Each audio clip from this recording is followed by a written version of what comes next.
que ha investigado qué ha pasado con la vida de las especies vegetales y de las especies animales y cómo no se han podido recuperar todavía lo que había, ni se va a poder recuperar la vida que había antes de los incendios. Entonces, nosotros tenemos que ser capaces, creo yo, de construir unas nuevas formas de vinculación, desde la igualdad, desde la cooperación, desde la generosidad y fundamentalmente, creo yo, desde la convicción colectiva de que nadie va a venir a cuidar nuestros territorios por nosotros.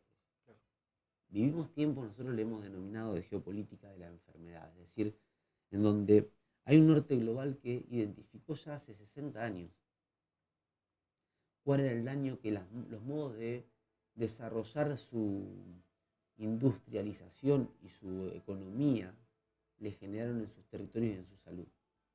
Hoy Europa no tiene agua. Hoy Europa está perdiendo las tierras fértiles. Igual Estados Unidos. Por eso vienen acá. Vienen por el agua, vienen por los suelos, vienen por nuestros hidrocarburos para poder ellos seguir manteniendo sus pautas de consumo de energía a costa de nuestros territorios, hasta que encuentren de qué manera generar nuevas formas de energía para seguir con esos consumos y nunca se plantean modificar las matrices de consumo. Y eso ha implicado y ha ordenado una geopolítica que hace que vengan a nuestros territorios a enfermarnos a nosotros para ellos poder empezar a limpiar sus territorios para poder vivir.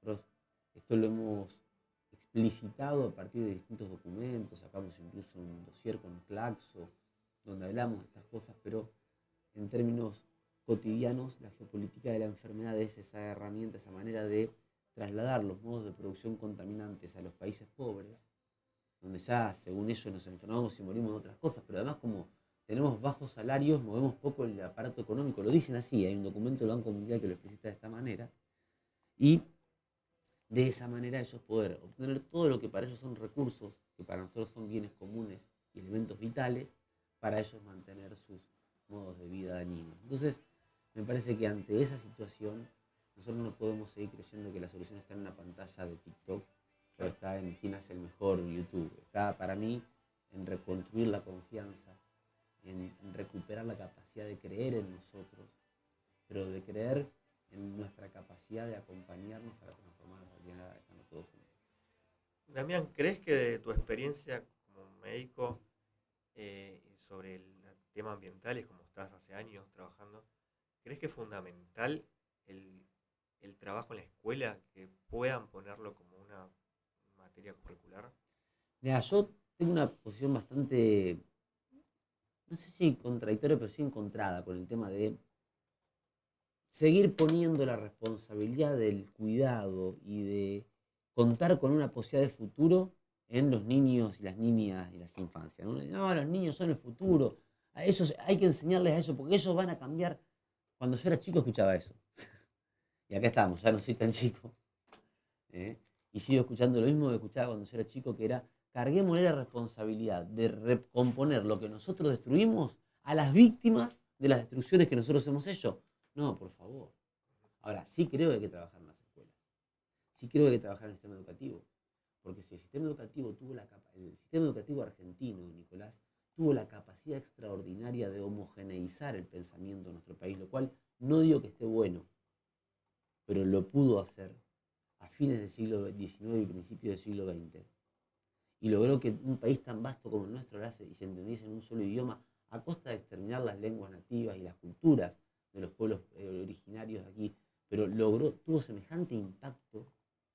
¿Cómo no va a tener la capacidad, si se lo propone, de iniciar un proceso de reconversión de las prácticas y de los modos de vida para poder garantizar condiciones de habitar en nuestros territorios?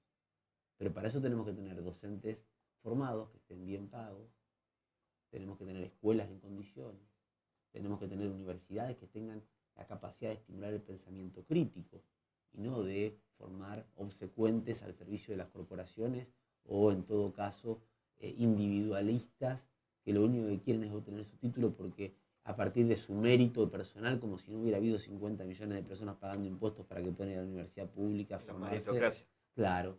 Entonces ellos pueden hacer lo que quieran con ese título y se forman en la universidad pública para irse después a vivir al extranjero, a ejercer en otros países y a partir del conocimiento aprendido a costa de nuestro pueblo, hacer su propio recorrido individual en otros lados. Yo creo que tenemos que poner en revisión todo eso y trabajar con la educación ambiental. Soy un gran militante de la educación ambiental y reconozco a maestros como Carlos Galano, como Claudia Gota, como Raquel Banquio, como Graciela Mandolini, que están entre nosotros, son referentes de aquí, viven acá, viven en Rosario, en Villa Constitución, en Casilda, y están entre los principales referentes del pensamiento ambiental latinoamericano, y con ellos construimos e intentamos pensar otras prácticas educativas que nos permitan recuperar la lógica natural de la vida, Nico. Porque lo que nos ha enseñado el sistema que nos aliena es que la vida ya no es natural. Tenemos que ponernos votos para no tener arrugas, porque no podemos envejecer, entonces tenemos que alargar, porque no nos tenemos que morir. Morirnos es lo natural, es lo saludable, de grandes, de viejos, no de un cáncer entre los 15 y los 45 años como pasa en las personas que viven con esas edades en los pueblos fumigados de Argentina. Pero morirte de viejo, sí. Ahora, morirte de viejo implica haber transitado un proceso vital que es el proceso de la naturaleza. Es el de las estaciones de la energía del verano, que para ser primero tuvo que tener en la primavera su florecimiento, que para poder florecer tuvo que haberse cargado y recuperado a partir del descanso durante el invierno, que se empezó a preparar en el otoño con los restos del verano que había quedado, y por eso es el ciclo. Y me parece que ahí es donde nosotros tenemos también, insisto, que volver los ojos hacia el territorio, hacia la naturaleza, hacia nuestra propia naturaleza, hacia nuestro propio natural. Y en eso sí, volviendo a tu pregunta, la educación ambiental es fundamental. No sé si como una materia, yo creo que más bien que tendría que estar transversalizada en todo el sistema educativo. Desde el jardín de infante hasta la universidad, hasta los doctorados, debería transversalizarse, permearse desde la educación ambiental con un pensamiento ambiental latinoamericano nacido al calor de los pueblos originarios, de los pueblos campesinos, de los saberes ancestrales y de la ecología política como elemento clave para comprender que no se trata de hacer jardinería, sino que se trata de transformar el mundo para que podamos seguir viviendo en él. Damián, ¿qué pensás? Ya me diste un poco tu opinión sobre la ley ómnibus que se está debatiendo en este momento en la Cámara de Diputados. Yo podría decirte lo que pienso yo, pero me parece más importante decir lo que plantea la Constitución, digamos, los primeros artículos que son inconstitucionales. O sea, la Constitución le puso nombre y apellido a quienes hoy voten, hoy, mañana o pasado voten, delegarle las funciones del Congreso al presidente de la Nación. Porque en la Constitución dice que tienen expresamente prohibido delegar las funciones del sistema del Poder Ejecutivo en el Poder Ejecutivo. Y que quienes hagan eso, dice la Constitución, son infames traidores a la patria. Entonces, no es lo que piensa Damián Berceniasi, que puede ser insignificante para todos, es lo que dice la Constitución. Delegar funciones del Poder Legislativo en el Ejecutivo es ser un infame traidor a la patria, según la Constitución Nacional. Pero además, si eso viene en un paquete que contempla, entre otras cosas, la destrucción de la poca, imperfecta, insuficiente, pero existente legislación ambiental en nuestro país, y además viene de la mano de un decreto de necesidad de urgencia que, entre otras cosas, desregula aquellos aspectos que tienen que ver con, por ejemplo, el freno de la codicia de los dueños de las empresas de medicina prepaga, o de la codicia de los grandes exportadores, que en nuestros territorios, con los nutrientes de nuestros suelos que no se recuperan, con nuestra agua que no se recupera, garantizan sus producciones para después vender al extranjero, producciones que además en muchos casos, como por ejemplo el trigo transgénico que se nos acaba de imponer, son el producto de la inversión que el Estado hizo a través del CONICET en el desarrollo de esos productos, que yo no acuerdo, pero digo, fue así. Y nosotros estamos hoy ante un proyecto de ley de la mano de un decreto de necesidad de urgencia, porque no nos olvidemos que el proyecto de ley incluye ratificar el decreto de necesidad de urgencia, que en el mismo combo además le entrega la posibilidad de definir qué semilla se puede usar y qué semilla no se puede usar en nuestros territorios a las corporaciones, porque adhiere al Tratado de la UPOV, que es el tratado que le da propiedad a los que patentan semillas, cuando Argentina todavía es de los países que no acepta el patentamiento de las semillas, porque la semilla es vida y la vida no puede patentarse. Entonces, nosotros, una ley que además ratifica la decisión de que no haya regulaciones en los precios de los alimentos y en la disponibilidad de alimentos para nuestro pueblo. Mira, Nico, lo primero que tiene que hacer un ser humano para poder vivir es respirar. Y después de respirar, ¿qué es lo que hacemos cuando atravesamos el canal de parto? ¿No? Sí. Primero pegamos el grito, ya respiramos. Si no respiramos, no vivimos. Y después, alimentarnos. O sea, respirar y alimentar. Y alimentarnos implica hidratarnos e incorporar sustrato, nutrientes. La ley ómnibus y el decreto de necesidad y urgencia atentan contra la posibilidad de que tengamos aire puro porque destruyen nuestros territorios, porque elimina la ley de manejo de fuego y entonces habilita que puedan seguir prendiendo fuego el país, como está ocurriendo ahora en los Alerces, como ocurrió antes aquí en el Humedal, como ocurrió en Corrientes, como ocurrió en Córdoba. La ley ómnibus, entre otras cosas, con el DNU de la mano, porque es lo mismo, es parte del mismo paquete, destruye la posibilidad de que tengamos acceso a los alimentos de calidad y seguros, porque eleva los precios, pero además aumenta la posibilidad de que los ultraprocesados sean lo único que esté a nuestro alcance en los próximos tiempos, porque impide que las semillas puedan seguir en manos de nuestros campesinos y nuestras campesinas y nuestros pueblos originarios para poder cuidar la semilla y entonces garantizar de que tengamos el alimento de verdad a nuestra disposición cuando lo necesitemos, porque contamina nuestras aguas y avanza con la ley la derogación de la ley de glaciares, avanza con la megaminería sobre las áreas de periglaciares, que es donde nacen las fuentes de agua que nosotros después utilizamos para vivir, porque desregula toda la posibilidad de cuidar los territorios donde hoy está el litio en Argentina, codiciado entre otros por Elon Musk, no para que nosotros vivamos mejor, sino para poder seguir avanzando con sus lógicas de derrame hacia ellos mismos, porque además aumenta el precio de los combustibles, con lo cual nos encarece todo lo que depende de la energía y del combustible en nuestro país, pero porque le quita los subsidios al combustible que nosotros compramos, pero no le quita los subsidios a las petroleras que están extrayendo el gas y el petróleo en Vaca Muerta. O sea, sigue subsidiando a Techín, sigue subsidiando a Chevron, sigue subsidiando a Shell, pero a nosotros nos hace pagar más caro el precio de la energía, ya sea en gas, en nafta o en la energía eléctrica, que en nuestro país tiene una matriz dependiente del petróleo. Entonces, esa ley claramente es una ley que atenta contra nuestra posibilidad de vivir dignamente. Destruye el territorio, destruye nuestra salud. Cuando destruye nuestra salud no nos permite atendernos porque destruye las obras sociales.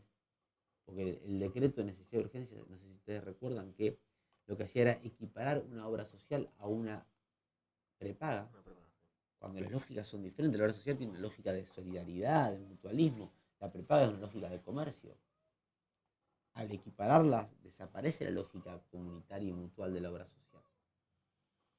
Porque entonces cuando tengamos los problemas de salud que vamos a tener porque nos contaminan los territorios, porque no podemos alimentarnos, porque respiramos aires que están cargados de venenos, nosotros vamos a tener que ir a un sistema público porque no vamos a poder pagar, no vamos a tener trabajo, no vamos a tener obra social y no vamos a poder pagar la prepaga, que además está desfinanciado porque el Estado no se hace cargo de nada.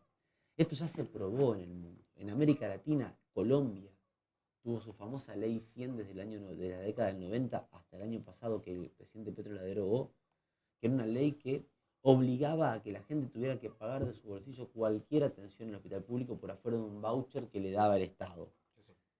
Y si un médico quería atender a alguien que no tenía el voucher en el hospital público porque estaba muriendo, tenía que el médico pagar de su bolsillo el gasto que significara esa atención. Entonces los médicos, como no podían pagar de su bolsillo, no podían atender a la gente que no tenía el dinero para pagarlo, y se moría gente en las guardias, en los hospitales, en la sala de espera. En América Latina ya se probó la dolarización y vemos qué pasa hoy en Ecuador con la dolarización. Y lo dijo el actual presidente de Ecuador cuando dijo: Ecuador hoy es un territorio absolutamente amigo de los narcos, porque en Ecuador se dolarizó. La dolarización facilitó y estimuló el proceso del narco en Ecuador. Veamos lo que pasó en El Salvador con la dolarización. Lo dijo Bukele, que no es de mi agrado. Sí. Entonces, la ley ómnibus no es ni más ni menos que el inicio del proceso de destrucción de nuestro país tal como lo conocemos. Destrucción de la posibilidad de que nuestros hijos, vos tenés hijas e hijos, yo tengo hijas, nuestros hijos no van a tener país para poder vivir. Y esto no es una declaratoria, esto es una realidad. No van a tener sistemas de salud, no van a tener sistemas educativos. Por primera vez en 25 años, este mes, los docentes de la Universidad Pública de Rosario no vamos a tener nuestro sueldo el día que teníamos que tener nuestro sueldo depositado. Por un capricho del Banco Central, no, por una decisión política del Banco Central de hacer que el Banco Nación no pueda cumplir con un acuerdo que tenía con las universidades públicas y entonces obliga a que las universidades públicas tengan que salirse del Banco Nación y entonces de financiarse el Banco Nación y entonces nos quedamos sin el Banco Nación. Digo, Aerolíneas, una empresa que no solo no dio pérdidas, sino que dio ganancias, dio ganancias el año pasado y Aerolíneas no utilizó el dinero que el Estado tenía previsto para Aerolíneas el año pasado. ¿Cuál es el criterio de privatizarla? ¿Cuál es el criterio para privatizar o cerrar el INTA, el INTI, el CONICET? Digamos, ¿quién va a construir las viviendas que necesitan nuestros barrios más destruidos económica y socialmente para poder recuperar algo de dignidad a partir del alojamiento, si no es el Estado? ¿Quién va a garantizar los caminos para que las maestras que dan clases en las escuelas rurales en el norte de Santa Fe no tengan que exponerse todos los días a hacer dedo en calles de tierra o destruidas para que alguien que no sabemos quién es la lleve y... Con el riesgo que implica. ¿Qué significa eso para la maestra? Y puedan seguir garantizándole a sus niños y a sus niñas en las escuelas rurales la educación que necesitan, si no es el Estado. ¿Qué privado va a querer poner ahí la plata? Digo, ya se probó en Argentina lo que era privatizar los ferrocarriles. ¿Cuántos kilómetros de vías perdimos? ¿Cuántos pueblos desaparecieron y ahora vuelven a querer? ¿Qué hizo Iberia con Aerolíneas cuando se la regalamos a Aerolíneas? Tuvimos que después volver a comprarla para hacernos cargo de todo el daño que se hicieron. Lo mismo ocurrió con YPF.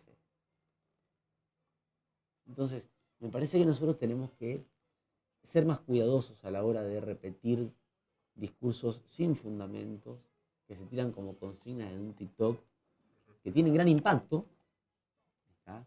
Pero que no tienen asidero en la realidad.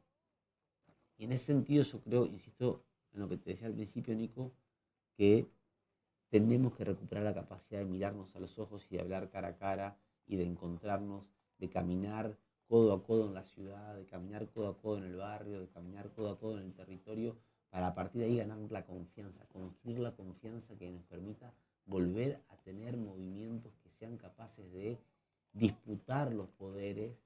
Y solucionar los problemas reales de la gente, ¿no? Tal cual.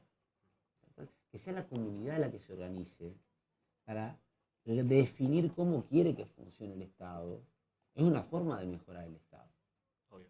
Que sea la comunidad la que se organice para definir cuáles son las decisiones que se proponen desde los poderes ejecutivos, legislativos, que deberían hacerse. Es una forma de defender el Estado, distinta de la que nos proponen. Que los jueces no tengan privilegios.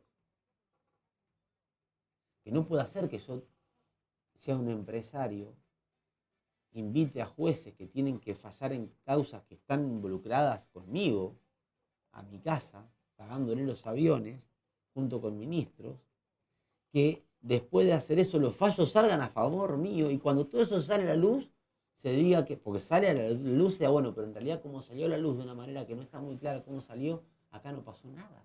Claro. Tiene que parar. No puede ser que nosotros hoy sigamos teniendo que depender de una dirigencia política que, al nombre de afuera la casta, Digo, ¿hace cuántos años que Pichetto está viviendo del Estado? Sí. Y es, Tanto, y es el que hoy le va a dar los votos, es ¿no? obvio. Para que puedan salir. Digo, y empecemos de a uno, ¿no? De los diputados y diputadas, de los senadores, de los funcionarios. Scioli Scioli, desde que del se va. 2001, que de forma interrumpida está viviendo de diferentes presidentes, diferentes gobiernos políticos. Lo que yo no sabía que la casta éramos nosotros los que laburábamos, porque lo que siempre dijo que el costo, este despifarro que supuestamente había en la gestión anterior, lo iba a pagar la casta. Yo no sabía que la casta era el que viajaba en bondi, el que iba a trabajar a las 7 de la mañana, el docente, el trabajador, el metalúrgico. Es, es raro, ¿no? Claro, la casta era el pescador que vive en el Espinillo, y que estuvo sin agua 2 años viviendo en la isla, no podía tomar agua y no puede no puede garantizar que sus hijos vayan a un médico.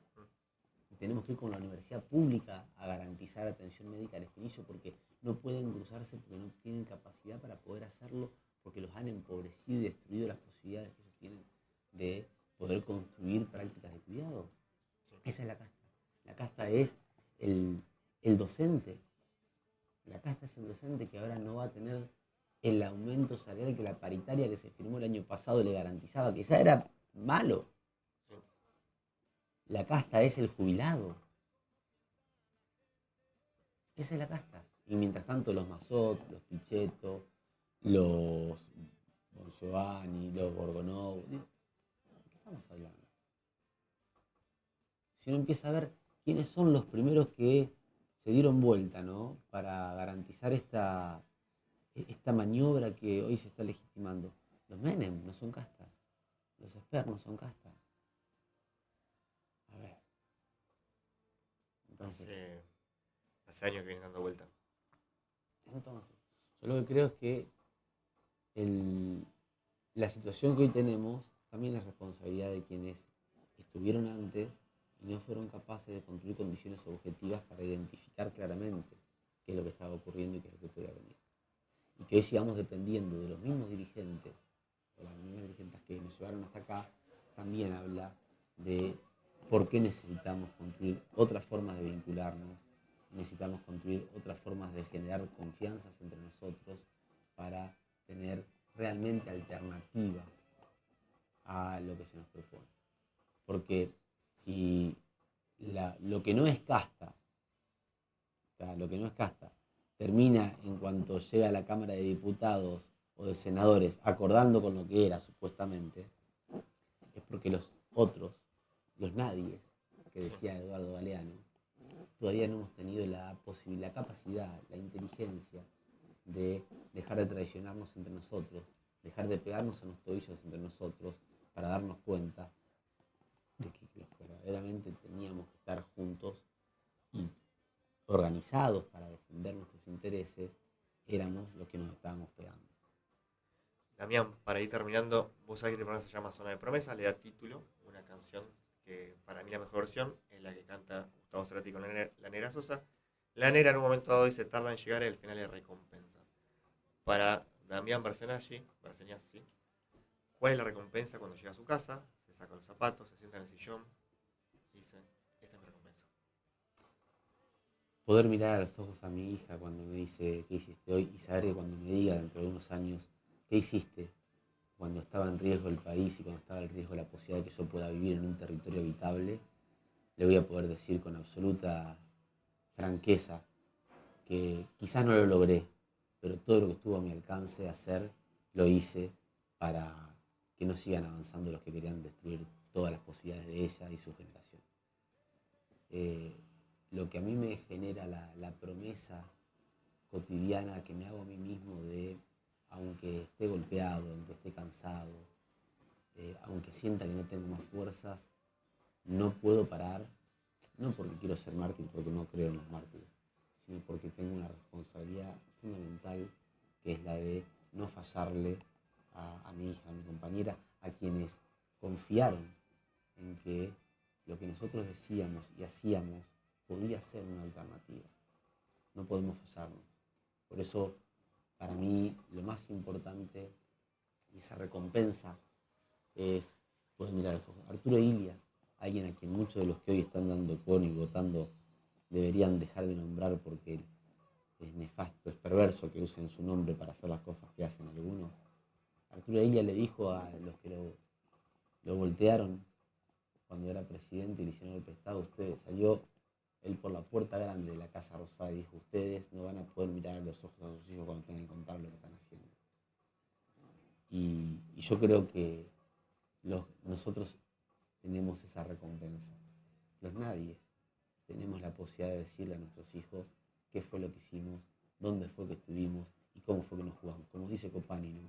Somos alguien que intentó cambiar al mundo y nunca lo logró. Pero el mundo a nosotros tampoco nos cambió. Damián Bersegnazzi, soy medio tonto con los apellidos, disculpa. Pasaba acá por Zona de Promesa, el primer invitado del día de hoy, del 2024, el primero de todos.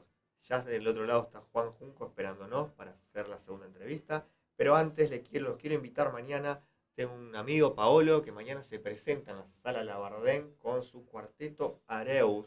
Lo dije bien también, soy medio malo también con los nombres. Que va a presentar su espectáculo María Elena Walsh Entre Cuerdas. No se lo pierdan mañana, el jueves 1 de febrero a las 21 en Sala Labardén. Van a presentar y van a celebrar los 94 años del nacimiento de María Elena Walsh, una propuesta que pone en valor la obra de la compositora desde un delicado punto de vista artístico. Haciendo el espectáculo va a estar junto a Mercedes Borrell, un conmemorador, recorrido sobre la música de María Elena Walsh, que ha trascendido generaciones y generaciones porque hasta el día de hoy todavía la seguimos recordando y la seguimos escuchando. No se lo pierdan mañana, Sala Labardén, 21 horas, y si no, pueden sacar por internet, vía web, www.entradaslabardén.com, las entradas muy accesibles para el espectáculo que presentan, se los recomiendo, no se lo pierdan mañana, 21 horas, Sala Labardén. Pausa, ya volvemos, hay más Zona de Promesas, está Juan Junco que vino y si no se me va a dormir del otro lado. Pausa, ya volvemos.